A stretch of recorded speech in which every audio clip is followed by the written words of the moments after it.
الشیطان الرجیم بسم اللہ الرحمن الرحیم وبہ نستعین وهو خیر المعین وصلی اللہ علی سیدنا محمد وآلہ الطاہرین۔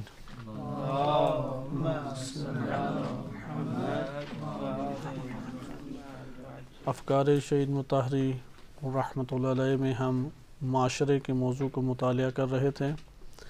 آپ کی خدمت میں کتاب جامع و تاریخ در قرآن سے مطالب کو پیش کیا جا رہا ہے۔ شہید کی معروف کتاب ہے جامع در تاریخ و قرآن۔ اس میں شہید رحمۃ اللہ علیہ نے تاریخ اور قرآن کے تناظر میں معاشرے کا جائزہ لیا ہے۔ معاشرے کی بحث ہمارے لیے اہمیت کی بحث شمار ہوتی ہے اور اس کی کئی وجوہات ہیں کہ اس کی اہمیت پہ ابھی تفصیلی گفتگو کا مورد موجود نہیں ہے، گزشتہ دروس میں وہ بیان ہو چکا ہے۔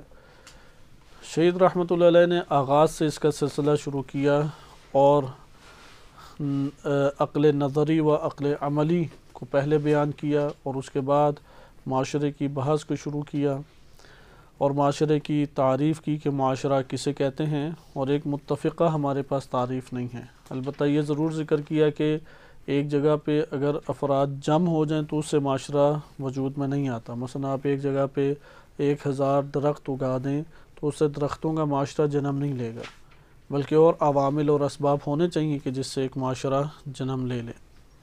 آسان تعبیر میں گزشتہ کا خلاصہ کیا جائے تو کہا جا سکتا ہے کہ شہید رحمۃ اللہ علیہ کی نگاہ میں جس طرح انسان بدن اور روح سے مرکب ہے ایک انسان، اسی طریقے سے ان تمام انسانوں سے مل کے ایک روح جمعی ہمارے پاس وجود میں آتی ہے اور وہ ایک وجود رکھتی ہے۔ بالفاظ دیگر معاشرہ ایک وجودی شے ہے، وہ ایک روح رکھتا ہے، ایک ہدف رکھتا ہے، ارادے کا مالک ہے، اختیار کا مالک ہے۔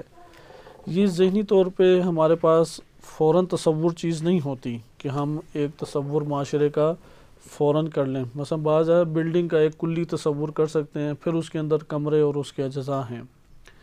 تو ترکیب کی قسمیں شہید رحمۃ اللہ علیہ نے ذکر کی۔ یہ گزشتہ کیونکہ طویل ہمارا ایک سلسلہ دروس گزر چکا ہے اور اس کا ایک خلاصہ فقط آپ کے سامنے ذکر کیا جا رہا ہے۔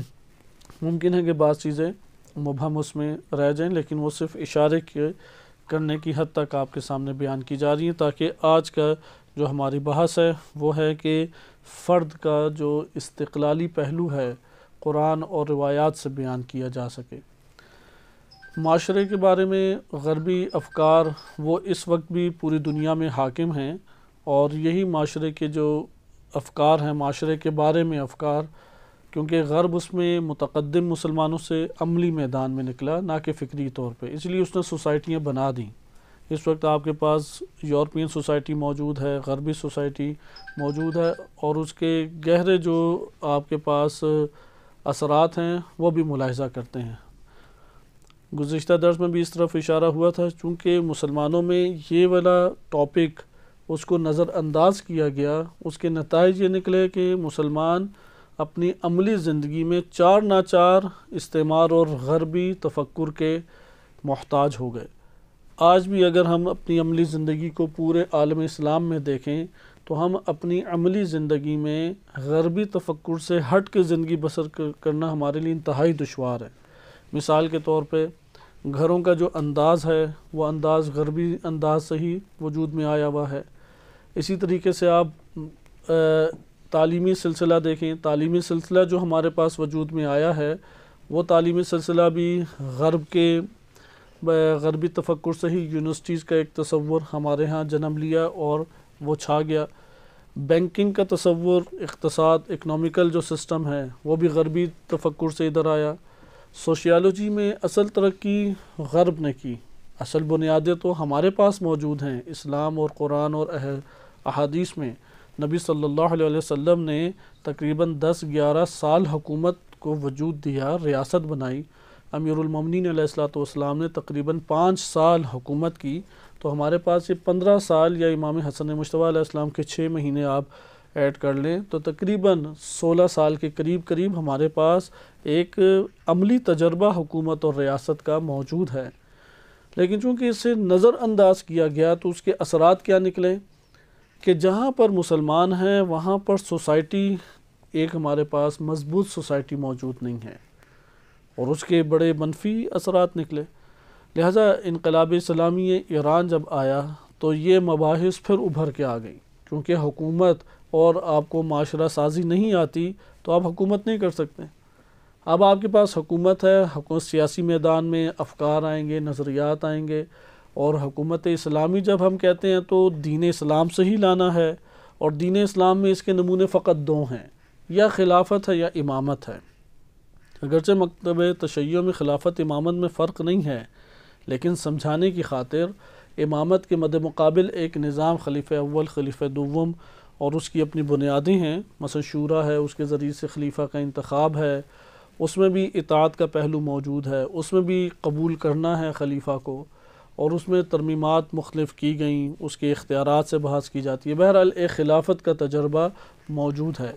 اس خلافت کے زمرے میں بھی سوسائٹی بنی، معاشرہ تشکیل پایا، اور بیت المال، مسلمانوں کا اقتصادی نظام بھی کھڑا کیا گیا، مسلمانوں کا جو نظام زندگی ہے اس کو بھی آباد کیا گیا، محلے بنائے گئے، شہر آباد کیے گئے۔ مثلا شہر کوفہ، اہل اسلام میں کب یہ شہر کوفہ داخل ہوا؟ خلیفہ دوم کے دور میں۔ خلیفہ دوم کے دور میں یہ شہر کوفہ بنا، وإلا اس سے پہلے یہ شہر موجود نہیں تھا، یہ ایک بارڈر ایریا تھا، ادھر کوئی بھی آباد نہیں تھا، بسا نہیں کرتا تھا۔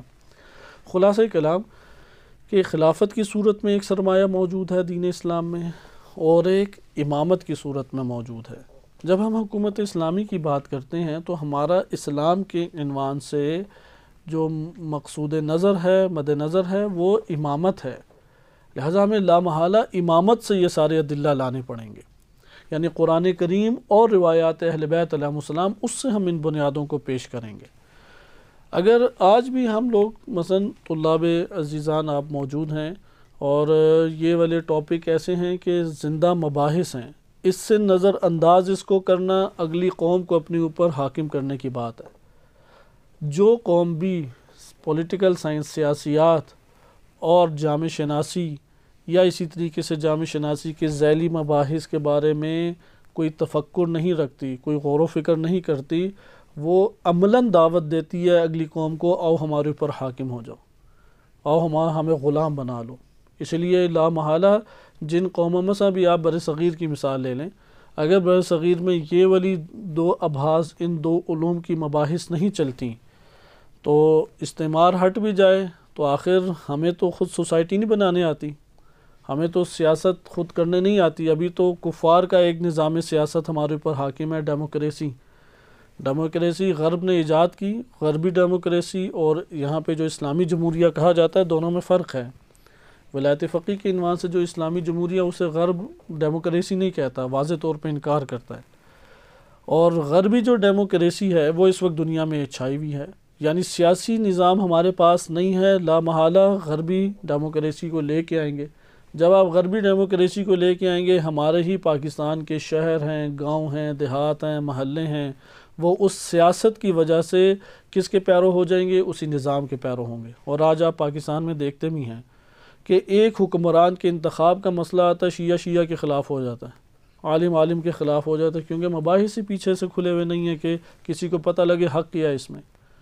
اسی طریقے سے بینک میں سود کی بات آتی ہے، سود پہلے کھا لیتے ہیں، پھر پوچھتے ہیں کہ حلال ہے یا حرام ہے، وہ پوچھنا ہی نہیں ہے، اور پھر بھی ایسی شکیں بیان کرتے ہیں دفتر مراجع نظام میں، مراجع نظام کہہ دیتے ہیں جی یہ صورت تو حلال ہے، وہ جا کے کہہ دیتے ہیں مسئلہ ہی نہیں ہے کوئی۔ آپ نے ملاحظہ کیا کہ انسان عملاً کس طرح غلام بن جاتا ہے۔ اسی طرح بھی آپ حوزہ علمیہ کی ہی مثال لے لیں، یہاں پہ آپ کبھی غور کریں کہ کیوں لباس، پینٹ شرٹ لباس کیوں آ گیا؟ کیوں نبی صلی اللہ علیہ وسلم کا لباس نہیں یہاں پہ رائج ہوا؟ غرب نے یہ لباس اختیار کیا۔ ابھی انگلش مجبوری بن چکی ہے کہ حوزہ علمیہ کے اندر ہی مستقبل میں یا آئندہ آنے والے سالوں میں شرط ہوگی کہ انگلش کا امتحان دے گا تو داخلہ ملے گا، یا انگلش کا امتحان دے گا تو وہ کارشناسی ارشد میں یا دکتورا میں جا سکے گا۔ یہ ابھی آغاز ہو چکا ہے اس کا، بعض ڈپارٹمنٹ بن چکے ہیں، آپ انگلش کا امتحان دیں گے تو تب آپ اس میں جا سکتے ہیں، وإلا نہیں۔ یہ زبان کیوں اتنی غالب ہو گئی؟ کیا عربی سے اس کے اندر زیادہ جامعیت موجود ہے؟ ایسا نہیں ہے۔ اس کا اصل مسئلہ یہی ہے کہ یہ والے مباحث ہمیں نہیں معلوم۔ فرد کے بارے میں، حقوق کے بارے میں غرب ایک نعرہ لگاتا ہے اور پوری دنیا پہ حاکم ہو جاتا ہے۔ ابھی غرب نعرہ لگاتا ہے کہ مرد اور خاتون مساوی ہیں ہر اعتبار سے، مساوات کا بھی نعرہ شروع ہو جاتا ہے، کیونکہ ہمارا عدالتی نظام کوئی اسلامی عدالتی نظام نہیں آیا، غرب سے عدالتی نظام آیا ہے۔ اس لیے غرب میں جو بھی عدالتوں کے لیے قانون پاس ہوتا ہے پاکستان اس کو قبول کر لیتا ہے۔ کوئی آپ کے پاس ایسا قانون اور ضابطہ نہیں دکھائی دے، اس لیے پاکستان میں اسلامی جو عدالتیں انہیں الگ کر لیا گیا ہے کہ کوئی اگر اسلامی عدالتوں کی طرف رجوع کرنا چاہتا ہے اس طرف رجوع کر لے، لیکن عمومی عدالتوں کا نظام وہی ہے، غربی ہے۔ لہذا مسلمان کی زندگی چار ناچار وہ استعمار کے ماتحت گزرتی ہے۔ آپ مغرب سے یعنی انہی یورپین ممالک سے کوئی آیا ہوا طالب علم، اسے پاکستان، ایران یا عرب امارات یا حجاز کی زمین میں کوئی پریشانی لاحق نہیں ہوگی، نہ اسے کوئی اپنے لباس میں اجنبیت کا احساس ہوگا، زبان اس کی باعزت ہے، اور بینک ادھر بھی موجود تھے ادھر بھی موجود ہیں، وہ کوئی خاص فرق نہیں دیکھے گا سوائے صفائی ستھرائی کے اعتبار سے، اسے اور کوئی کیا فحاشی بہت زیادہ نظر نہیں آئے گی یا صفائی ستھرائی ہے۔ بقیہ نظام کی جہت سے وہی باتیں ہیں، وہی ووٹنگ کی باتیں ہیں، وہی ڈیموکریسی کی باتیں ہیں، وہی بینکنگ کی باتیں ہیں، تعلیم ذریعہ معاش بن چکا ہے، ہر کوئی پڑھتا ہے کمانے کے لیے۔ مارکس نے اپنے طور پہ ایک شیطانی نظریہ پیش کیا تھا کہ پوری دنیا میں ہر کوئی کام کرتا ہے پیٹ کے لیے، پیسے کی جنگ ہے، جس کے پاس قدرت ہے وہ غالب ہے اور اگلے کو دباتا ہے، اور نادان جو مسلمانوں میں افراد ہیں انہوں نے اس کا یہ خواب پورا کیا، انہوں نے بتایا ہاں حقیقت ایسے ہی ہے۔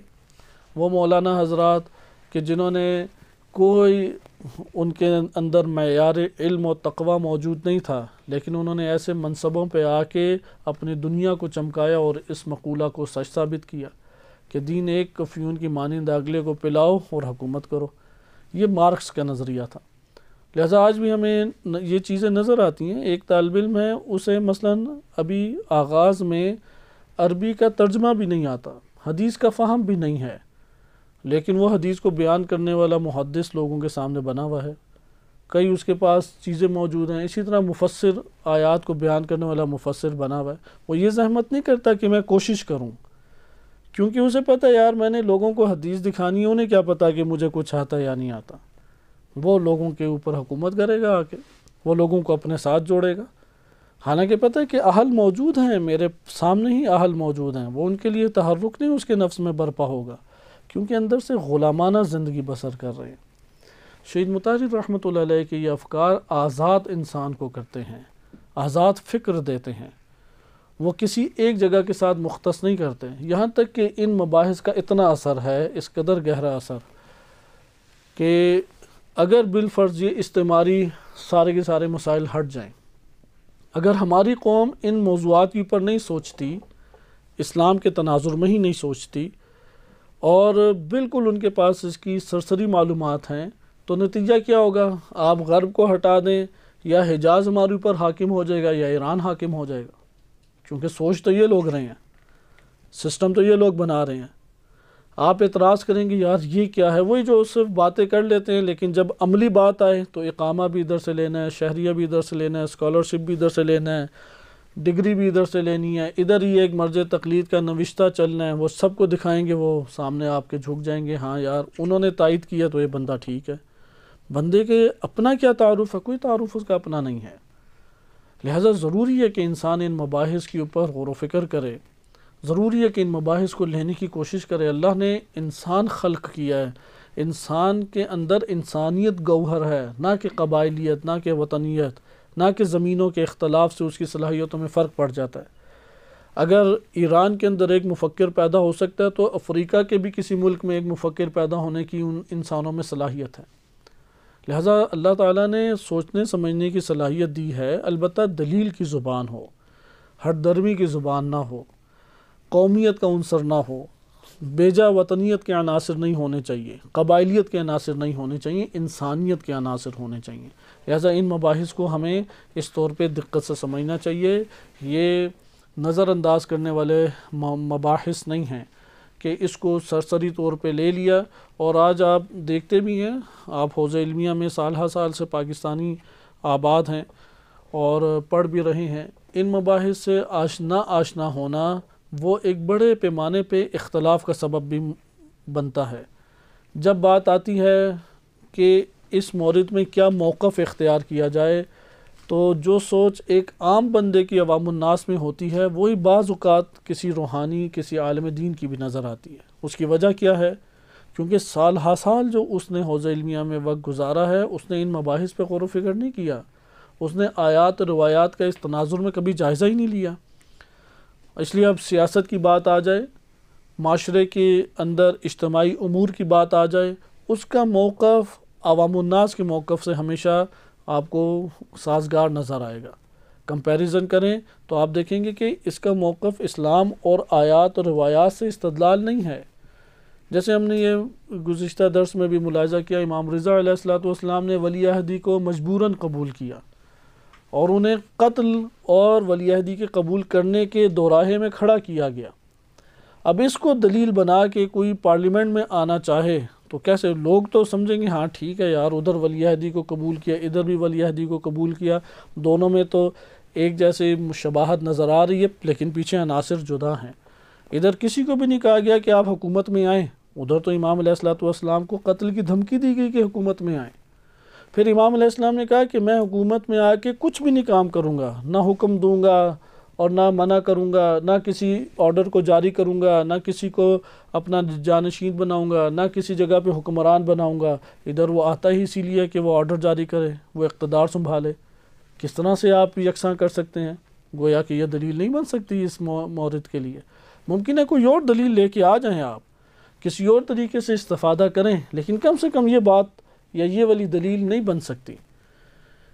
یہ بات ہمیں کیسے پتہ لگے گی؟ کسی نے پیچھے جا کے اس کو پڑھا ہو، اسے سوچا ہو، آیات روایات کا اس تناظر میں جائزہ لیا ہو۔ اب ہم ایک اور پہلو سے آتے ہیں۔ عالم اسلام میں ایک بہت بڑا مسئلہ جو زمانے ماضی سے چلا آ رہا ہے اور اس نے مکتب تشیع میں انتہائی ایک زوال کا شکار کیا ہے مکتب تشیع کو، اور اس کے اثرات ماضی میں بھی دیکھے اور آج بھی موجود ہیں اور مستقبل میں بھی یہ فکر پائی جائے گی، اور وہ سوچ ہے انفرادیت کی سوچ، فقط اپنا سوچنا، فقط اپنے گھر کا سوچنا، اپنی ذات کا سوچنا، اپنے پیٹ کا سوچنا۔ بقیہ کیا ہوتا ہے کہ یار ہمارا کیا حکومتوں سے تعلق، ہم تو ابھی، میں تو پاکستانی ہوں، ایران کو جو کچھ ہوتا مجھے اس سے کیا، یہ ولایت فقیہ کوئی ہمارا تھوڑی سسٹم ہے، ٹھیک ہے، ان کی اپنی جنگیں ہمیں سے کیا۔ جیسے آج اسرائیل کو قبول کرنے کے جو سلسلے شروع ہیں، پاکستان میں بھی اس کے پہلے اسباب فراہم کیے جا رہے ہیں اور اب بھی کیے جا رہے ہیں۔ تو بعض آپ کو مکتب تشیع سے، جو کہ ظلم سے مبارزے کا درس جن کے اماموں نے دیا، جنہوں نے اپنی شہادتیں اور نذرانے پیش کیے حق کو سربلند کرنے کے لیے اور ظلم کو ختم کرنے کے لیے، ان کا نام لیوا یہ کہتا ہے کہ یار اسرائیل کا ہمارا کیا اس سے جھگڑا ہے، اسرائیل کا ہم سے کیا مسئلہ ہے، ہم ایک پاکستانی الگ ملک میں رہ رہے ہیں، الگ جگہ پہ رہ رہے ہیں، ان کا اپنا مسئلہ ہے، اگر قبول کر لیا تو اس سے کیا ہوا، تجارت اچھی ہو جائے گی، اموال ہمیں ملیں گے، نفع ہمیں پہنچے گا، تو کیا اس میں مسئلہ ہے؟ اس لیے آپ دیکھیں یوم القدس کو کبھی بھی سرکاری طور پہ اجازت نامہ اسے نہیں ملے گا، وہ ہر جگہ پہ ایک مسئلہ ہے۔ شیخ زکزکی کو جو شہید کیا گیا، کس بنیاد شہید کرنے کی کوشش ہے، اور ان کے بیٹوں کو جو شہید کیا گیا یوم القدس کے جلوس کے اوپر فقط شہید کیا گیا، کیونکہ اس کے اثرات مرتب ہوتے ہیں۔ بالفاظ دیگر بعض ایسے علوم ہیں کہ غرب اس کی دقتوں میں اور عملی تجربے میں مسلمانوں سے تقریباً 300-400 سال آگے ہے، ان کی بنیادیں چونکہ غلط ہیں اس لیے نتائج غلط نکل رہے ہیں۔ پولیٹیکل سائنس اور سوشیالوجی اور ہسٹری، تاریخ، علم عمرانیات جسے علم الاجتماع یا جامع شناسی کہتے ہیں، اور پولیٹیکل سائنس، اس میں غربی سوسائٹیز وہ تقریباً 200-300 سال آگے ہیں، لیکن چونکہ ان کی بنیادی ہی شاہوانی ہیں، ان کی بنیادی مٹیریلسٹ ہیں، سیکولرزم کا مذہب انہوں نے پڑھا ہوا ہے، اس وجہ سے جتنی عمارت کھڑی کی ہے وہ فساد کا شکار ہو رہی ہے۔ لیکن انہوں نے سوسائٹی بنا دی، انہوں نے قانون بنا دیے، انہوں نے اپنی حاکمیت جما دی۔ اب ہم ادھر آئیں تو الحمدللہ مکتب تشیع کو یہ افتخار حاصل ہے کہ انہوں نے اس کو عملی جامہ پہنا دیا۔ اہل سنت میں ان کے ہی موقف کے مطابق فقط خلفۂ راشدین کی حکومت اسلامی حکومت آئی ہے۔ اگر وہ 30 سال ہٹا دیے جائیں ان کی نظر میں تو اصلاً کبھی اسلامی حکومت لوٹ کے دوبارہ نہیں آئی، ابھی تک ان کے ہاں نہیں آئی۔ اسی لیے وہ مختلف انقلابات برپا کرنے کی کوشش کرتے ہیں کہ ایک حکومت اسلامی وجود میں اور ایک وہ اسلامی معاشرے کو تشکیل دیں، لیکن مکتب تشیع کو یہ افتخار حاصل ہے کہ ان کی نگاہ میں نبی صلی اللہ علیہ وسلم کے 10 سالہ دور کے بعد امیر المومنین علیہ السلام و امام حسن مجتبی علیہ السلام کا دور وہ خلیفہ راشد کا دور ہے، اور اس دور کے بعد تشیع کو یہ افتخار حاصل ہوا کہ 1980 کی دہائی میں ایک عملی طور پہ پولیٹیکل سسٹم مکتب تشیع کا قائم ہو گیا۔ اس سے یہ مباحث پھر ایک طوفان ان مباحث کا سامنے آ گیا، طرح طرح کے موضوعات کے اوپر ابھی کام ہوا، یہ مباحث کھل کے سامنے آ گئی۔ الحمدللہ یہ توفیق ملی کہ ہم ان باتوں کے اوپر غور و فکر کریں، وإلا اگر اس سے پہلے چلے جائیں تو توضیح المسائل ہی کسی گھر میں موجود نہیں تھی، عالم تو دور کی بات ہے۔ یعنی ہم اپنے ہی گھر کی بات کریں تو ہمیں بچپن میں تو اس چیز کا جائزہ ہم لیتے، اپنے آج بھی رشتہ داروں کی خبر ہے، لیکن اس حکومت اسلامی کی برکات دیکھیں کہ یہ ایک نور جس کو اللہ سبحانہ وتعالیٰ نے اس سرزمین سے نکالا اور اس کی روشنی سے پوری دنیا متاثر ہوئی۔ وإلا آپ غرب میں جائیں، فیلسوف کے طور پہ کون معروف ہے آپ کو معلوم ہوگا، امام غزالی یا ابن رشد کا نام لیا جائے گا، ملا صدرہ کا نام بھی نہیں ہے۔ اسی طریقے سے فقیہ ادھر کسے کہتے ہیں، اہل سنت کے وہی 4 فقہا معروف ہیں۔ انقلاب اسلامی کی کامیابی کے بعد ملا صدرہ کو پڑھا جانے لگا، رشیا میں اس کے حوالے سے ملا صدرہ کے نام کی یونیورسٹی قائم ہوئی، غرب میں غربی یورپین ممالک میں ملا صدرہ کے نام سے باقاعدہ ادارے بنائے گئے، قرآن کی تفاسیر پہنچی، علامہ طباطبائی کا تعارف ہوا، غرب سے ہی مفکرین آئے اور علامہ طباطبائی کے ہاتھوں پہ اسلام بھی قبول کیا اور واپس لوٹے، اور ان کے پھر نمائندے بنے وہاں پہ اور ان کے افکار کو پھیلایا، جیسے ہنری کاربن ہے یا ولیم چیتک یا اس طرح کے دیگر نام ہیں۔ غرض یہ کہ مکتب تشیع کی شناخت دنیا کے اندر شروع ہو گئی، لہٰذا ان مباحث کو ہمیں سمجھنا چاہیے۔ یہ مباحث ہمیں یہاں پہ یہ بتاتے ہیں ہر انسان کا 2 جنبے ہیں، 2 پہلو ہیں، یعنی میں اور آپ جو اس جگہ پہ بیٹھے ہوئے ہیں، شہید مطہری رحمۃ اللہ علیہ کی اب براہ راست میں آپ کی خدمت میں نظریہ پیش کر رہا ہوں۔ آپ دلیل کے ساتھ نقدی موقف پیش کر سکتے ہیں، البتہ دلیل کے ساتھ، لیکن یہ بھی نہیں ہو سکتا کہ جس نے سال ہا سال سوچا ہو اور آپ 4 لائنیں پڑھ کے فوراً ہی سوچ کے ایک نقد کر دیں، یہ بھی حق نہیں بنتا۔ جیسے شہید صدر رحمۃ اللہ علیہ درس خارج دیا کرتے تھے تو ان کی یہ روش تھی، وہ تقریباً 14 گھنٹے سوچتے تھے، کثرت مطالعہ نہیں کرتے تھے، تفکر بہت کیا کرتے تھے۔ ان کے شاگردان نے یہ بیان کیا اور اساتذہ بھی ذکر کرتے ہیں، شہید صدر رحمۃ اللہ علیہ وہ تفکر بہت کرتے تھے، 13-14 گھنٹے غور و فکر کرتے تھے۔ تو ان کے درس میں کوئی اعتراض کرتا، ایک چیز مثلا سمجھ نہیں آئی، یا وہ اعتراض کرتا جو بعض مقدمات سے تعلق رکھتا ہے کہ وہ مقدمات حل ہونے چاہیے تبھی وہ بات سمجھ آئے گی، تو شہید انہیں فرماتے تھے کہ میں نے اس کو حل کرنے کے لیے تقریباً 11-12 گھنٹے سوچا ہے، تو تم یہ سمجھتے ہو کہ وہ جو میں نے محنت کی ہے تم 1 سیکنڈ میں لے لو؟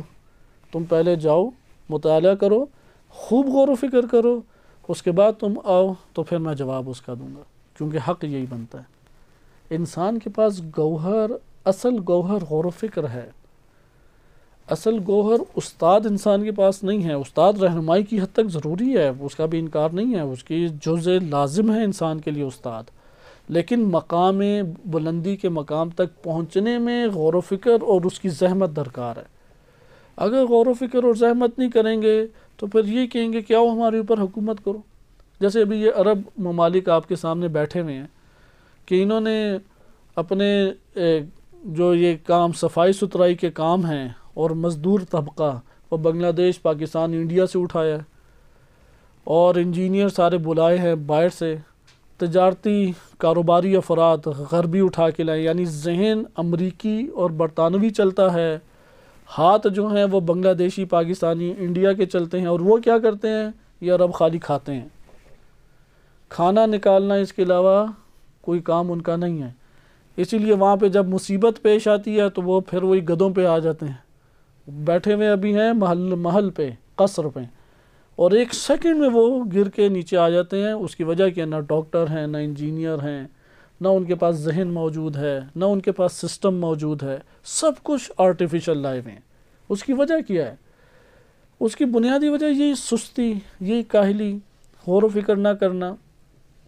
جو قومیں اس کا شکار ہو جاتی ہیں وہ حتماً پست رہ کے ہوتی ہیں، وہ ذلیل و خوار ہو کے رہتی ہیں، جن کے اندر سے زحمت، محنت، مشقت کے عناصر ختم ہو جائیں۔ لہٰذا یہ مسلمانوں کی ابتری کی حالت ہے، یہ نوحیں اور یہ غم آج سے 200 سال سے مسلمان مفکرین پڑھ رہے ہیں۔ آپ علامہ اقبال کو اٹھا کے دیکھیں، ان کا غم بھی یہی ہے، جمال الدین افغانی کو اٹھا کے پڑھیں، ان کا غم بھی یہی ہے۔ اس لیے سستی اور کاہلی سے نکل کے آنا پڑے گا غور و فکر پہ۔ لہٰذا یہاں پہ بھی غور و فکر ہمارے لیے اصل حل ہے۔ غور و فکر اور زحمت اٹھائیں گے تو یہ مباحث حل ہوتی ہیں۔ یہ مباحث حل ہوں تو اسی کی ترویج کی جائے۔ ترویج نہیں کریں گے، تبلیغ نہیں کریں گے، قوم کو نہیں سنوارنے کی کوشش کریں گے، وہ غلامی کی ان زنجیروں سے کبھی نہیں آزاد ہو سکتے۔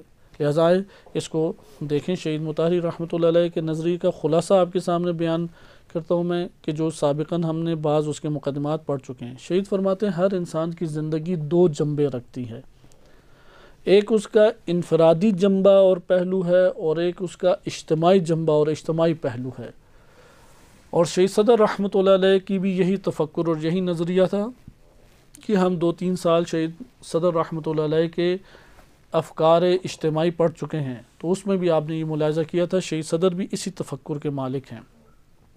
لہٰذا شہید مطہری رحمۃ اللہ علیہ نے فلسفے کی روح سے، فلسفیانہ طریقے سے اس کو ثابت بھی کیا ہے۔ وہ فلسفیانہ طریقہ ترکیب کی اقسام کے اوپر ہے۔ مثلا بعض ترکیبیں ہوتی ہیں کہ آپ نے فرض کیا ہے تو وہ آپ کو مرکب نظر آ رہا ہے، آپ فرض نہ کریں مرکب نہیں ہے۔ جیسے کہ اگر فوج کا ایک دستہ کھڑا ہے، آپ فرض کریں کہ یہ ایک دستہ ہے، لیکن اگر آپ جا کے دیکھیں تو ہر فوجی اپنی جگہ پہ دوسرے سے جدا کھڑا ہے، اس کا دوسرے کا تیسرے سے کوئی تعلق ظاہرہ نہیں بن رہا۔ یہ آپ کا فرض ہے کہ یہ دستہ ہے، یہ جم ہے۔ بعض کہتے ہیں معاشرہ اسی طرح ایک فرضی چیز ہے۔ آپ نے فرض کیا ہے کہ یہ جو علاقے کی حدود ہیں، مثلا پاکستان میں سفر کریں موٹر وے پہ تو آپ کو گاؤں کے نام یا علاقوں کے نام آئیں گے۔ اب وہاں پہ فرض یہ ہے کہ یہ حدود آ جائیں تو پھر الگ علاقہ شمار ہو جاتا ہے، یہ حدود آ جائیں یہ الگ علاقہ شمار ہو جاتا ہے۔ اس علاقے والے یہ طبقہ یہ ایک معاشرہ شمار ہوگا، یہ ایک الگ معاشرہ شمار ہوگا، یہ فرض ہے ایک۔ قانون عموماً طور پہ اسی طرح سے فرض کیا، اعتبار کیا جاتا ہے۔ مثال کے طور پہ اگر یہ عربی کے صیغے میں نے پڑھ دیے تو اس مرد اور زن میں تعلق قائم ہو جائے گا، پیچھے سے کوئی تعلق تھا ان میں کوئی نہیں۔ اگر آپ یہ اعتبار نہ کرتے تعلق قائم ہوتا نہ ہوتا۔ علامہ طباطبائی رحمۃ اللہ علیہ کی یہ کتاب ہے نظریۃ الاعتبار، یعنی اعتبار کے انسانی زندگی پہ اور انسانی معاشروں پہ کیا اثرات ہیں۔ ایسا نہیں ہے کہ بالکل ہی فرضی چیز ہے، اس کا کوئی اثر ہی نہیں ہے۔ مثلا کرنسی ہے، آپ اس کرنسی کا اعتبار، مثلا پاکستان میں پہلے 54-58 چلتی تھی، 1 روپیہ کا سکہ چلتا تھا، اب 10 روپے کا آ گیا، 5 روپے بھی اب جا رہا ہے۔ اب یہ انہوں نے فرض کیا، گورنمنٹ نے فرض کرنے کے بعد عوام کو بتا دیا کہ اب ہم نے یہ فرض کر لیا ہے، آپ اس فرض کے مطابق چلیں۔ کوئی کہے کہ یار میں یہ تانبے اور پتھروں اور کاغذوں کے اوپر نہیں یقین رکھتا، مجھے تو چیز چاہیے بھائی، یہ آلو لو اور پیاز دو، تو پھر اس سے کہیں گے کہ کوئی 1000 سال پہلے زندگی جا کے بسر کرو۔ فرض کے اثرات ہیں، آپ کرنسی کے فرض کو قبول نہ کریں تو آپ کا اس دنیا میں جی سکتے ہیں؟ جینا محال ہو جائے گا آپ کے لیے۔ بہرحال پہلی ترکیب کا کیا ہے؟ وہ کہتے ہیں معاشرہ ایک اعتبار ہے۔ دوسرا نظریہ اس حوالے سے، کیونکہ پہلا نظریہ اس لیے اہمیت کا حامل ہے، غرب میں بھی کئی مفکرین اس نظریے کے حامل رہے ہیں، اور مسلمان مفکرین میں بھی ایسے شخصیات ہیں جو اس نظریے کو ٹھیک سمجھتے ہیں۔ یعنی معاشرے کے اندر جو افراد ہیں، یہ افراد مل کے زندگی بسر کرتے ہیں تو آپ اس کو ایک معاشرہ کنسیڈر کرتے ہیں، آپ اسے ایک معاشرہ سمجھتے ہیں، فرض کرتے ہیں۔ مثلا آپ کہتے ہیں کہ یہ پاکستان ہے، آپ کہتے ہیں یہ ایران ہے، یہ سعودی عرب ہے، یہ فلاں ہے، یہ فلاں ہے، وَإِلَّا حقیقت دیکھے تو انسان ہے فقط، اور وہ زندگی بسر کر رہا ہے۔ تو یہ آپ کے فرض نے یہ عناوین دیے ہوئے ہیں، قومیت ہے، قبائلیت ہے، وطنیت ہے، یہ آپ کے فرض نے اعتبار کیا ہے، آپ نے فرض کیا، اعتبار کیا ہے۔ ہاں اس کے کچھ اثرات ہیں جو آپ اپنی زندگی میں دیکھتے ہیں، اس سے نظم پیدا ہوتا ہے، اس سے قانون کا اجرا ہو جاتا ہے، اس سے زندگی چلتی ہے، اس فرض کے اپنے اثرات ہیں۔ اس لیے یہ نظریہ اہمیت کا حامل نظریہ، اس پہ خوب غور و فکر کریں، کیونکہ آیت اللہ مصباح یزدی نے اسی کو اختیار کیا۔ البتہ اس فرض کے اندر بھی کچھ اجزاء ہیں، آیا فرد محض حقیقت رکھتا ہے یا نہیں؟ فرد محض نہیں، فرد کی مثلا ایک اور اعتبار سے، حقوق کے اعتبار سے اس کی حقیقت ہے۔ تو اس طرح سے پھر اس کے ذیل میں بھی کچھ نظریات آتے ہیں، لیکن ہم ابھی کیونکہ شہید نے اس نظریے کو قبول نہیں کیا، وہ اس کو رد کر چکے ہیں شہید۔ دوسرا نظریہ تھا کہ ترکیب کی ایک قسم ہوتی ہے جس میں ترکیب انضمامی ہے۔ ترکیب انضمامی میں آپ ضم کرتے ہیں ایک جز کو دوسرے جز سے، اور اس صورت پہ آپ کے سامنے چیز آتی ہے۔ حقیقت میں وہاں پہ چیزوں میں استقلال اپنے طور پہ موجود رہتا ہے۔ اسی طرح ایک ترکیب ہے ترکیب صناعی۔ ترکیب صناعی جیسے آپ یہ کمپنیاں ہیں، صنعت کہتے ہیں کمپنیوں سے، مثلا یہ گاڑی بنتی ہے، گاڑی میں ترکیب صناعی موجود ہے۔ آپ نے گاڑی کے ٹائر دیکھے ہوں گے، ٹائر اگرچہ ایک گاڑی کا حصہ ہے لیکن ٹائر کا اپنا ایک وظیفہ ہے، دروازے کا اپنا وظیفہ ہے، اسٹیئرنگ کا اپنا وظیفہ ہے، اور ہر ایک دوسرے سے آزاد طور پہ اپنا ایک وظیفہ انجام دے رہا ہے۔ تو وہ جو مرکب نظر آ رہا ہے مرکب بھی ہے، لیکن اس مرکب کے ساتھ ساتھ اس کے اجزاء اپنی جگہ پہ کاملاً حقیقت رکھتے ہیں، اور اتنی ہی گہری حقیقت رکھتے ہیں جتنا وہ مرکب حقیقت رکھتا ہے۔ ان دونوں نظریات کو بھی شہید رحمۃ اللہ علیہ نے رد کیا ہے۔ چوتھا نظریہ ہے جو کہ کاملاً ایک فلسفی نظریہ ہے، ترکیب اتحادی۔ اس کی مادی طور پہ جو ہمارے پاس مثال بنتی ہے وہ پانی کی ہے۔ ترکیب اتحادی اہمیت کی حامل ہے۔ ترکیب اتحادی سے مراد یہ ہے کہ جس طرح پانی کے اجزاء ہیں ہائیڈروجن اور آکسیجن، وہ دونوں جب آپس میں ملتے ہیں تو اپنا وجود کھو دیتے ہیں، ان کا وجود پھر باقی نہیں رہتا۔ اس کو کہتے ہیں مستہلک، یعنی وہ اپنے اجزاء جو ہیں وہ اپنا وجود کھو کے ایک تیسری شے کو جنم دے گئے۔ آپ پانی میں آکسیجن تلاش کر سکتے ہیں، آپ کو نہیں ملے گی۔ پانی اٹھائیں اور اس میں ہائیڈروجن تلاش کریں، نظر آئیں گے آپ کو ہائیڈروجن کے اجزاء؟ نہیں۔ لیکن آپ کو یقین ہے کہ پانی انہی دو اجزاء سے مل کے بنا ہے، تو پوچھیں گے وہ دونوں اجزاء کہاں گئے؟ تو آپ کہیں گے وہ دونوں اجزاء جو ہیں وہ قربان ہو کے ایک تیسرے شے کو جنم دے گئے جس کا نام ہے پانی۔ لہٰذا ترکیب اتحادی میں اجزاء اپنی جگہ پہ باقی نہیں رہتے، ان کا کوئی استقلال نہیں ہے، ان کا کوئی وجود باقی نہیں ہے۔ ترکیب اتحادی کا یہ مطلب ہے۔ اگر کوئی وجود ہے تو اس تیسری شے کا وجود ہے جو کہ حاکم ہے ان دونوں کے اوپر۔ اگر کوئی وجود ہے تو اس تیسری شے کا وجود ہے کہ جو ان دونوں کے ذریعے سے وجود میں آئی ہے۔ یہ غربی یہاں پہ مغرب کا ایک نظریہ موجود ہے، دورخیم ہے، اور اس طرح مفکرین غرب ہیں۔ بعض ہیں کہ وہ معاشرے کو اسی طرح سمجھتے ہیں، وہ کہتے ہیں کہ افراد معاشرہ، ان کی مثال کیسی ہے افراد معاشرہ کی؟ اسی طرح جیسے پانی کے اجزاء ہیں، یہ سب کے سب افراد ملتے ہیں اور مل کے ایک تیسری شے کو جنم دیتے ہیں جس کے وجود کا نام ہے معاشرہ۔ سوال، یہ افراد کوئی حیثیت رکھتے ہیں؟ کہتے نہیں، کوئی حیثیت نہیں رکھتے۔ جس طرح پانی کے اجزاء کوئی حیثیت نہیں رکھتے، اس لیے ان کی بھی کوئی حیثیت نہیں ہے۔ کل اختیار، کل ارادہ، کل نفع نقصان وہ معاشرے کو حاصل ہے۔ افراد کی قیمت کیا ہے؟ وہ کہتے ہیں افراد کی کوئی قیمت نہیں ہے۔ بس پہلا نظریہ اعتبار کا کہتے تھے سب کچھ فرد کو حاصل ہے، معاشرے کو کچھ حاصل نہیں ہے۔ ترکیب اتحادی کا نتیجہ کیا نکلتا ہے؟ سب کچھ معاشرے کو حاصل ہے، فرد بیچارے کو کچھ حاصل نہیں ہے۔ فرد ایک قسم کا مجبور چیز ہے جس کی پر حاکم ہے۔ فرد کی نہ اپنی مرضی ہے، مرضی کس کی چلے گی؟ اوپر معاشرے کی۔ فرد کا اپنا کوئی ارادہ نہیں ہے، ارادہ کس کا چلے گا؟ معاشرے کا۔ فرد کا اپنا کوئی ہدف نہیں ہے، ہدف کس کا ہے؟ معاشرے کا۔ فرد کیا ہے؟ وہ مستہلک ہے، وہ نابود ہو گیا فرد، گویا کہ معاشرے کو جنم دے کے۔ اب یہ سرسری طور پہ آپ کو کچھ بدن چلتے پھرتے انسان نظر آتے ہیں جو اپنا کوئی ارادہ اور اختیار نہیں رکھتے۔ شہید رحمۃ اللہ علیہ نے اس کے مقابلے میں پانچویں ایک ترکیب بیان کی۔ اگر کوئی دوست اس کو مختصر طور پہ پڑھنا چاہتا ہے تو شہید رحمۃ اللہ علیہ کی کتاب ہے انقلاب اسلامی از دیدگاہ فلسفہ تاریخ، اس میں بہت خوبصورت طریقے سے اس مطلب کو بیان کیا۔ پتلی سی کتاب ہے اور یہ مطالب اچھے طریقے سے ذکر کیے ہیں۔ انقلاب اسلامی از دیدگاہ فلسفہ تاریخ، شہید رحمۃ اللہ علیہ کی کتاب ہے۔ اب یہ آثار جو ہیں وہ کتابی صورت میں چھوٹی چھوٹی کتابوں میں بھی چھپ چکے ہیں۔ اس کا فائدہ یہ ہے کہ آپ وہ کتاب آرام سے خرید سکتے ہیں۔ پہلے جلدیں تھیں اور ایک ہی جلد میں مثلا 7-8 کتابیں جمع کر دی گئی تھیں، تو اب وہ کتاب اسے ایک چاہیے، وہ پوری جلد خریدنے پہ مجبور تھا، تو یہ اب آسان بھی ہو گیا۔ یہ جو فلسفہ تاریخ کی روشنی میں انقلاب اسلامی کو بیان کیا، بہت بہترین کتاب ہے۔ ابتدا میں انقلاب کا معنی شہید نے ذکر کیا ہے، انقلاب کسے کہتے ہیں، پھر فقہی طور پہ بتایا انقلاب کی، کیونکہ اصطلاح ایک فقہی بھی ہے، پھر فلسفی طور پہ انقلاب کا معنی بیان کیا ہے، اور پھر انقلاب اسلامی کا معنی بیان کیا، یعنی جامع شناسی میں انقلاب سے کیا مراد ہے، اور اس کے بعد پھر فرد کے اندر انقلاب، اسلام کی روح میں انقلاب کسے کہتے ہیں، قرآن کی آیات کے تناظر میں انقلاب کیا ہے۔ پھر وہاں سے یہ بحث میں داخل ہو جاتے ہیں شہید رحمۃ اللہ علیہ، یہ اسی معاشرے کی بحث میں، وہاں پہ انہوں نے یہ نظریات کو بڑے پیارے انداز میں ذکر کیا۔ بہرحال شہید رحمۃ اللہ علیہ نے کیا نظریہ دیا؟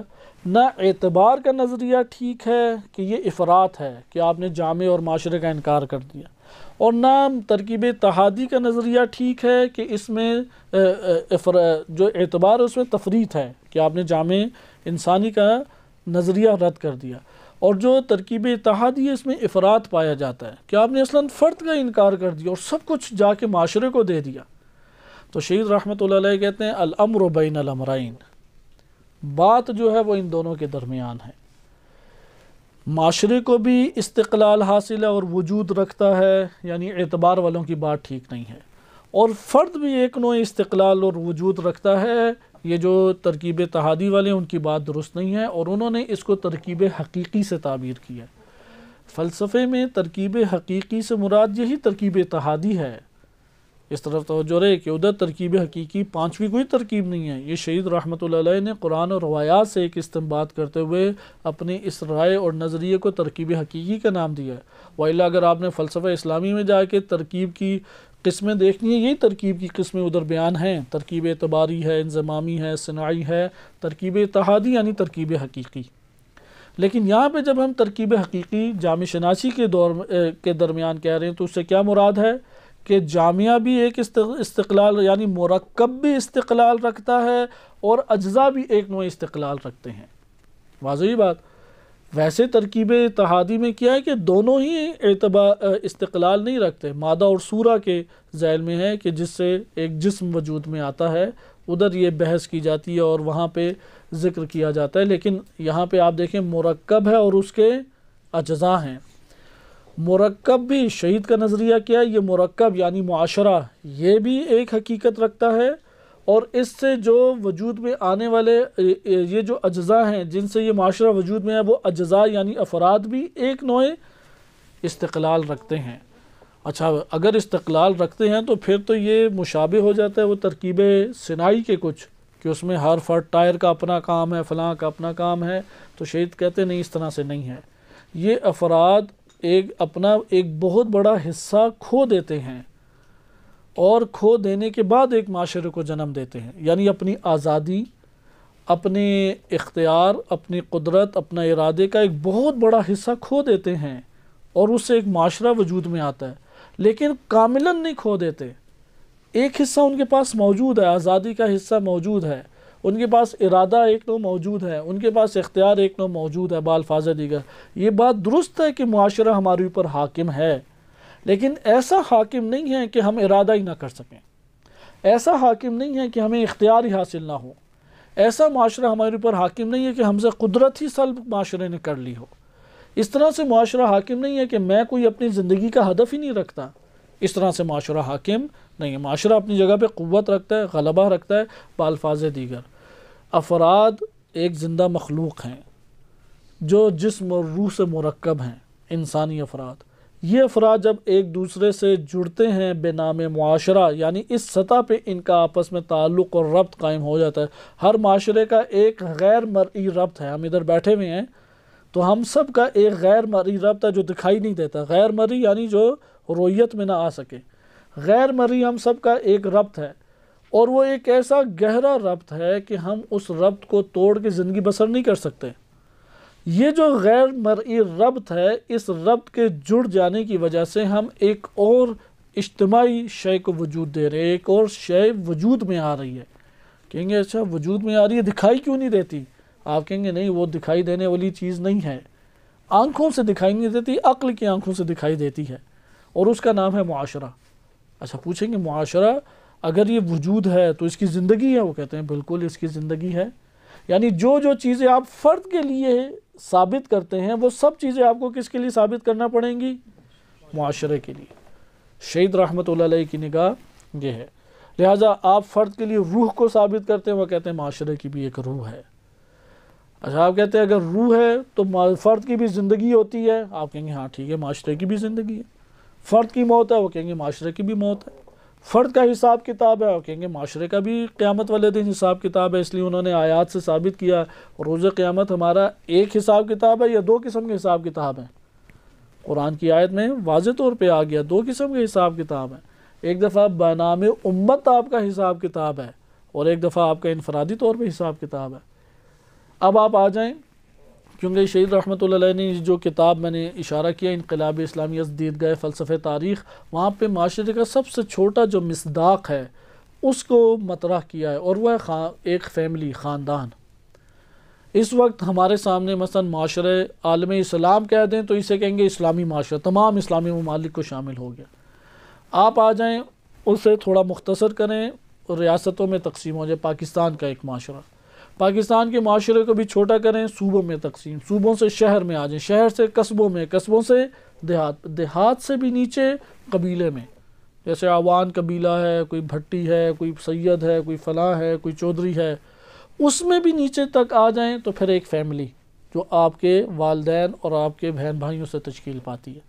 یہ اکائی ہے، سب سے چھوٹی اکائی معاشرے کے نام کی.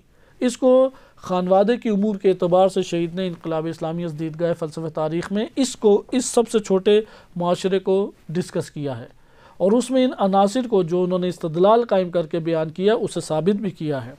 اب جب یہ آپ کے لیے تصویر کشی واضح ہو گئی کہ یار ایک ہوتا ہے معاشرہ اور وہ وجود رکھتا ہے، وہ ایک روح کا مالک ہے، وہ موت بھی ہے، حیات بھی ہے، نفع بھی ہے، نقصان بھی ہے، اس کی نشو و نما بھی ہے، اس کی ترقی بھی ہے. اس اعتبار سے اگر آپ لیں تو پھر معاشرہ ایک زندہ چیز ہے. اگر زندہ چیز ہے تو آپ کہیں گے اس کی نشو و نما ہونی چاہیے. پھر آپ ان اسباب کے اوپر بحث کریں گے کس سے نشو و نما حاصل ہوتی ہے، اس کی ترقی کی پھر آپ بات چیت کریں گے، اس کا ایک ہدف معین کریں گے کہاں پہ یہ معاشرہ جا رہا ہے. اس کے مقابلے میں فرد، شہید کہتے ہیں کہ اسلام کا نظریہ کہ فرد بھی ایک حقیقت رکھتا ہے، معاشرے کے مقابلے میں کمزور ہے، معاشرے کے مقابلے میں ضعیف ہے. لیکن معاشرہ یہ صلاحیت نہیں رکھتا اسے ارادہ سلب کر لے، معاشرہ یہ صلاحیت نہیں رکھتا کہ اس سے اختیار سلب کر لے. اختیار کا مالک ہے، ارادے کا مالک ہے، آزادی کا مالک ہے، قدرت کا مالک ہے معاشرے کے مقابل میں. شہید نے اپنے اس نظریے کے اوپر عقلی دلیل کے ساتھ ساتھ قرآن، کیونکہ کتاب کا نام کیا ہے جامع در قرآن و تاریخ، قرآن سے بھی استدلال قائم کیا ہے اور تاریخ بھی ہمارے پاس استدلال کے طور پہ موجود ہے. فلسفہ تاریخ کے عنوان سے انشاءاللہ آگے کے دروس میں ایک تعارف کرایا جائے گا. بڑی خوبصورت اور زندہ مباحث میں سے ہے. تاریخ اپنے آپ کو بے عینی ہی 100% تکرار نہیں کرتی، لیکن کلیات کی صورت میں تکرار کرتی ہے. کلیات کی صورت میں تاریخ کے اندر حوادث تکرار ہوتے ہیں، جزیات کی صورت میں نہیں ہوتے. بہرحال آئیں تاریخ کے دامن کو ابھی ہم بعد میں دیکھیں گے. قرآن سے استدلال، اجتماعی امور پہ تو قرآن سے استدلال ہو چکا. مثلا 3 نظریات پائے جاتے ہیں اور قدیم زمانے میں بھی پائے جاتے ہیں. آپ نے یہ فکرہ سنا ہوگا الانسان مدنی بالطبع. مطلب کیا مدنی بالطبع؟ مدنی مدینہ سے ہی ہے، شہر یعنی اجتماع. بالطبع یعنی طبع انسانی میں انسان کو جب اللہ نے خلق کیا تو اس کے باطن کی گہرائیوں میں یہ تقاضا موجود ہے کہ وہ ایک شہر اور ایک اجتماع اور ایک معاشرے کو جنم دے. شہید اسی نظریے کے قائل ہیں، یعنی انسان کے باطن کی گہرائی میں یہ تقاضا پایا جاتا ہے کہ وہ معاشرے کو جنم دے. صرف انسان یہ مدنی بالطبع مخلوق نہیں ہے، اللہ نے دیگر بعض مخلوقات بھی خلق کی ہیں کہ جو مدنی بالطبع ہیں، یعنی ان کے باطن کا تقاضا ہے. اور اس کی انہوں نے بہترین دلیل دی کہ انسان اپنے اندر یہ غریزہ رکھتا ہے کہ وہ ایک خاندان کو جنم دے، یعنی وہ ازدواج کرے اور ازدواج دے کے اس کی نسل آگے بڑھے اور وہ ایک خاندان کو لے کے چلے.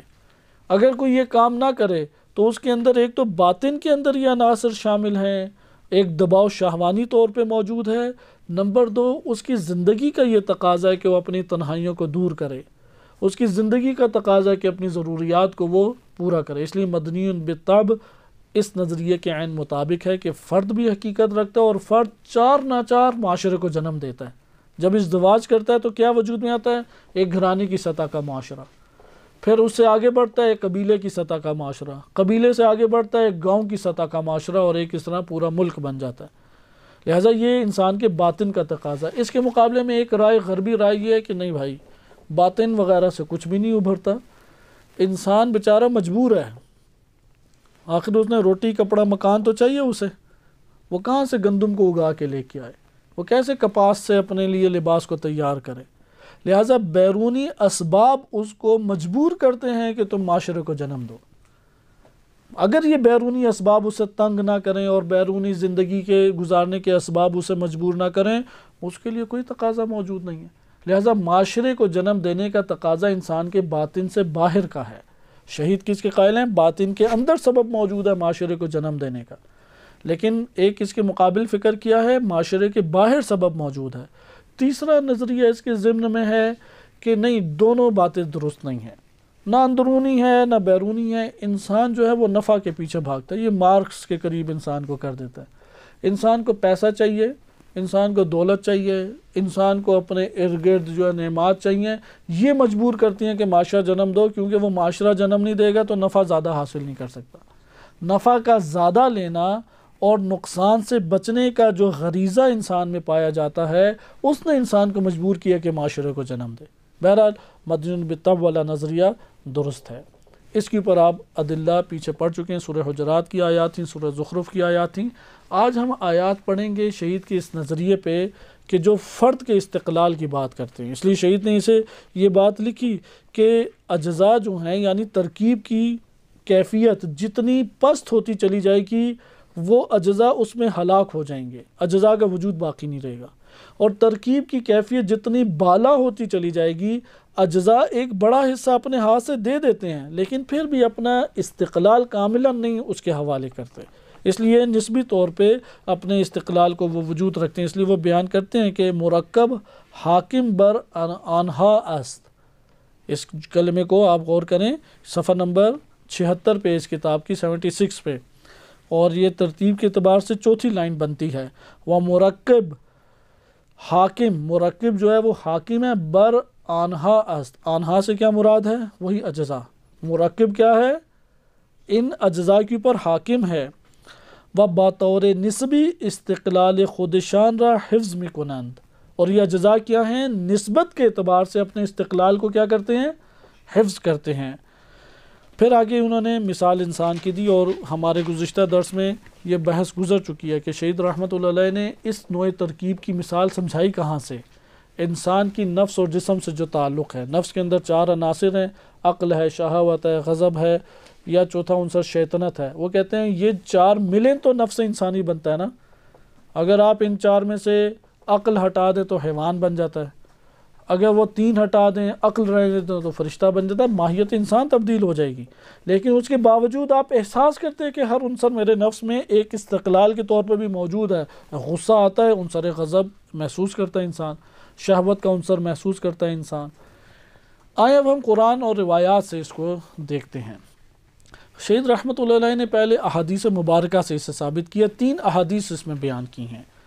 پہلی حدیث کو ذکر کیا، یہ حدیث جو شہید نے ذکر کی اس کا حوالہ تو انہوں نے نہیں بیان کیا، اور سوال کرنے پہ سفینۃ البحار سے انہوں نے بیان کیا۔ سفینۃ البحار محدث قمی رحمۃ اللہ علیہ کی کتاب ہے لیکن متاخر ہے، اس لیے یہ کوئی خاص حوالہ نہیں بنتا۔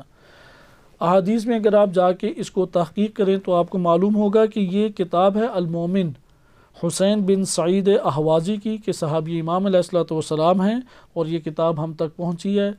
اصل میں شمار ہوتی ہے کہ 4 اصلیں تھیں۔ اصل کہتے ہیں وہ کتابچے جو امام علیہ السلام کے فرمودات سے لکھے گئے ہیں، تو وہ 400 اصل ہم تک پہنچی، اور اس سے الکافی وغیرہ ترتیب پائی۔ ان میں سے ایک المومن کتاب بھی ہے، پتلی سی ہے، بہت بہترین کتاب ہے۔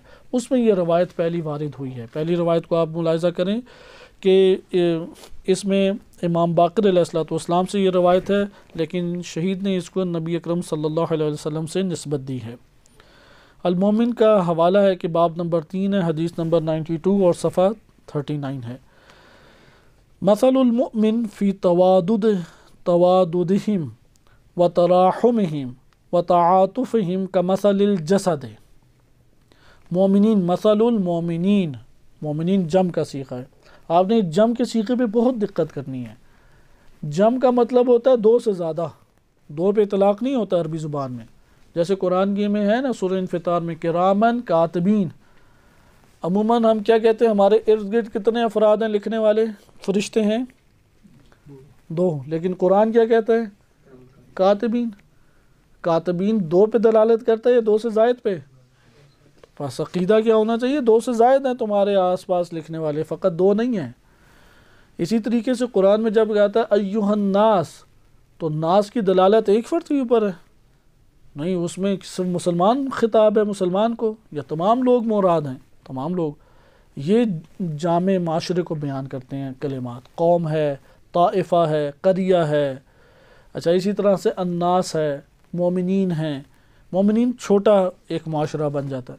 ادھر بھی دیکھیں، مثل المؤمنین، مسلمان مومنین کی مثال کی ہے فی تواددہم۔ توادد کہتے ہیں محبت کو، باہمی توادد تفاعل کے وزن کے اوپر ہے۔ یہ مشارکت کے معنی میں بھی آتا ہے، متعدد معنی ہے ابواب کے، ان میں سے ایک معنی ایک عمل میں شراکت داری کے لیے بھی ہے۔ البتہ اس طرح فرق کرتے ہیں کہ شراکت داری میں بھی فرق ہوتا ہے، ایک کا غلبہ پلڑا بھاری ہوتا ہے، ایک کا کم ہوتا ہے۔ بعض ابواب ہیں جو مساوی شراکت کے معنی میں آتے ہیں۔ بہرحال توادد سے یہاں پہ جو مراد ہے وہ باہمی محبت مراد ہے۔ ممکن ہے ایک میں زیادہ ہو ایک میں کم ہو، لیکن باہمی محبت۔ وَتَرَاحُمِهِمْ، ایک دوسرے پہ رحمت اور مہربانی کرنا۔ وَتَعَاطُفِهِمْ، اور ایک دوسرے سے نرمی کا برتاؤ کرنا۔ عطوفت یعنی نرمی۔ مسلمان مومنین کی ان 3 امور میں مثال کسی ہے؟ کمثل الجسد، جسم کسی ہے۔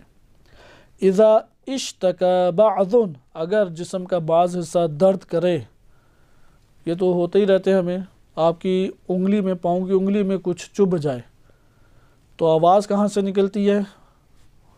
وہ اوپر جا کے وہ اعلان کرتا ہے کہ اپنا لاؤڈ سپیکر کھولو اور پوری دنیا کو بتاؤ کہ تمہارے کیا ہنگامہ پاؤں میں مچ گیا ہے۔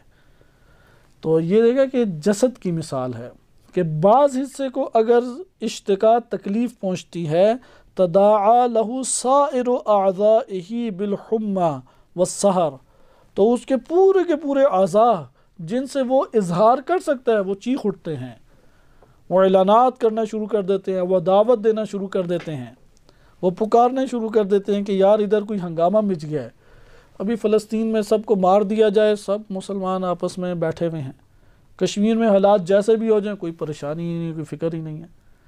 یعنی وہ مومنین جس کا تعارف امام باقر علیہ السلام یا نبی صلی اللہ علیہ وسلم کرا رہے ہیں، وہ کہاں پہ ہیں کہ مثل المؤمنین کا جسد، کا مثل الجسد۔ آپ درمیانے والے حصے کو ہٹا دیں کہ اس میں وجہ شب بیان کر دیا گیا، توادد کے اعتبار سے، تراحم کے اعتبار سے، تعاطف کے اعتبار سے، آپ اس کو ہٹا دیں۔ مثل المؤمنین، مومنین کی مثال کس کسی ہے؟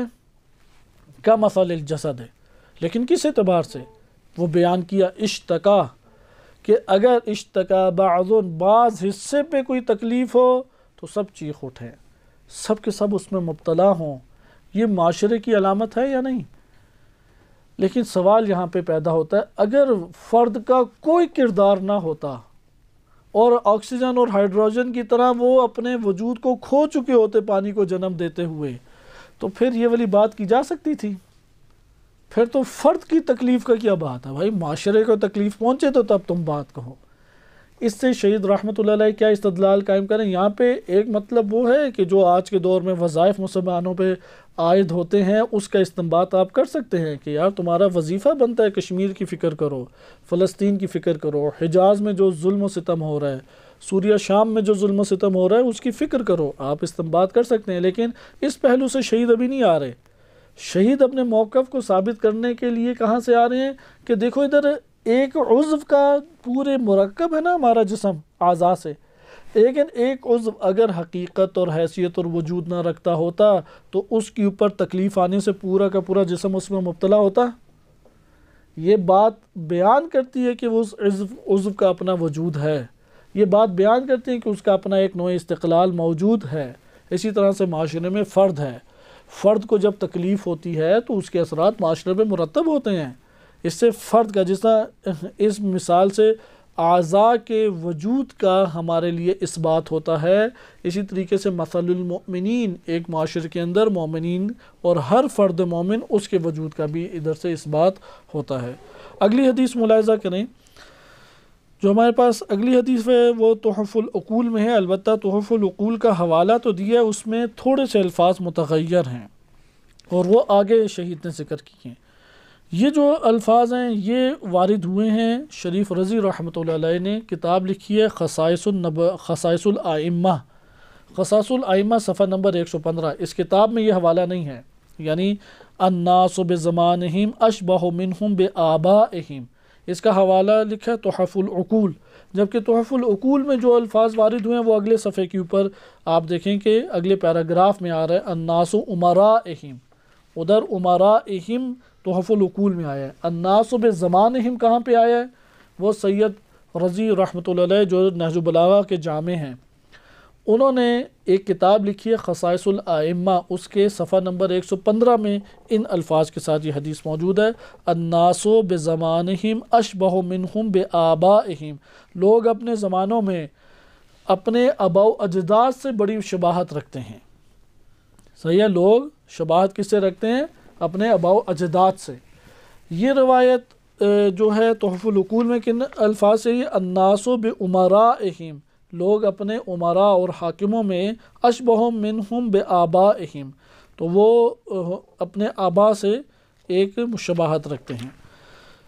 ہم اس کلمات کو لیتے ہیں الناس بزمانہم، یعنی لوگوں کے اندر اپنے آباء و اجداد سے شباہت کہاں سے آئی؟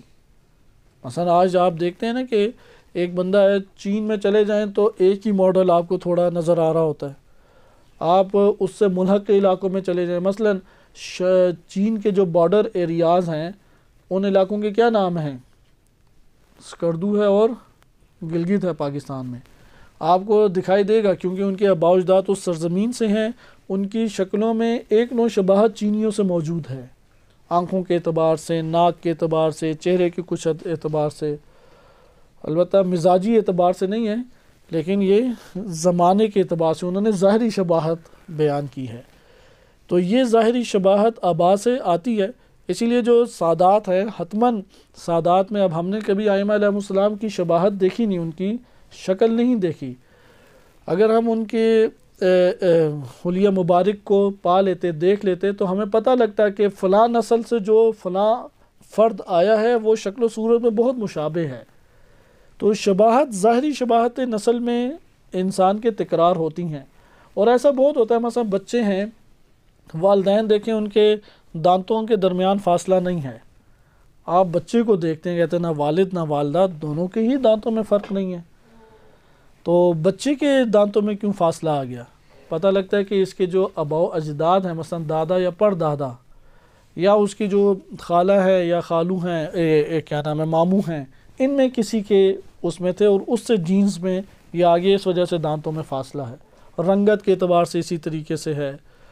تو یہاں پہ شہید نے دلیل کہاں سے بنائی؟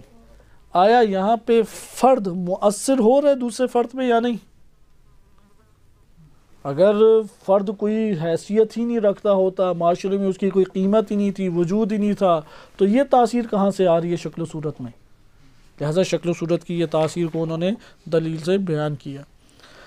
ہمارے پاس اس حوالے سے ایک تیسری دلیل موجود ہے، اور وہ جو روایت ہمارے پاس موجود ہے اس کو انشاءاللہ تعالی ہم اگلے درس میں ملاحظہ کریں گے، اور پھر قرآن کریم کی 2 آیات ہیں، ان آیات میں تبصرہ کچھ طولانی ہے، اور پھر ایک حدیث نبوی، کہ وہ حدیث نبوی جو شہید نے ذکر کی، اگرچہ وہ حوالہ اس کا موجود نہیں ہے لیکن میں صرف اس حدیث نبوی کا اشارہ کر دوں، وہ ذہنوں میں رہ جانے والی ہے کیونکہ وہ ہے بڑی خوبصورت، لیکن وہ کتابوں میں کہیں دکھائی نہیں دی، کہ ایک کشتی کے اندر آپ بیٹھے ہوں، اب کشتی میں آپ اپنے طور پہ بعض ایسے امور انجام دیتے ہیں جو آپ ہی سے تعلق رکھتے ہیں، آپ لمبے لمبے سانس لیں، تھوڑا سا پیچھے کر کے ٹیک لگا کے بیٹھ جائیں، کوئی کسی کو فرق پڑے گا؟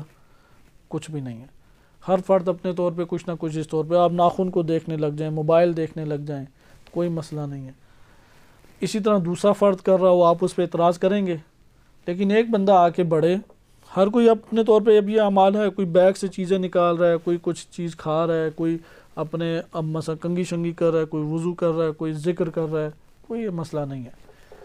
اگر آپ کسی کے اوپر اعتراض کریں تو وہ آپ پہ کیا کہے گا کہ یار میں تمہیں کیا نقصان دے رہا ہوں، کیوں مجھ پہ تمہیں اعتراض کرتے ہو؟ تو اعتراض کا حق نہیں رکھتے۔ لیکن ایک پکڑے، وہ کہے کہ میں ابھی سب سے بڑا نیک کام کرنے لگا ہوں، وہ کیل پکڑے اور ٹھوکنے لگ جائے، تو سارے کے سارے اسے جا کے پکڑیں گے یا نہیں؟ یہاں سے شہید استدلال قائم کرتے ہیں یہ زندگی دو ہیں، بعض ایسے کام ہیں جو پورے معاشرے کے اوپر اثر انداز ہوتے ہیں اور معاشرے کو ہلاک کر دیں گے، اور ایک اس کی انفرادی زندگی کا اپنا اختیار کے ساتھ زندگی بسر کر رہا ہے۔ تو آپ یہ دونوں وجود ہمارے پاس آتے ہیں، انہوں نے اس حدیث سے استدلال قائم کیا۔ انشاءاللہ تعالی ان بقیہ نصوص کو اگلے درس میں دیکھیں گے، اور صلی اللہ علیہ سیدنا محمد و آلہ الطاہرین۔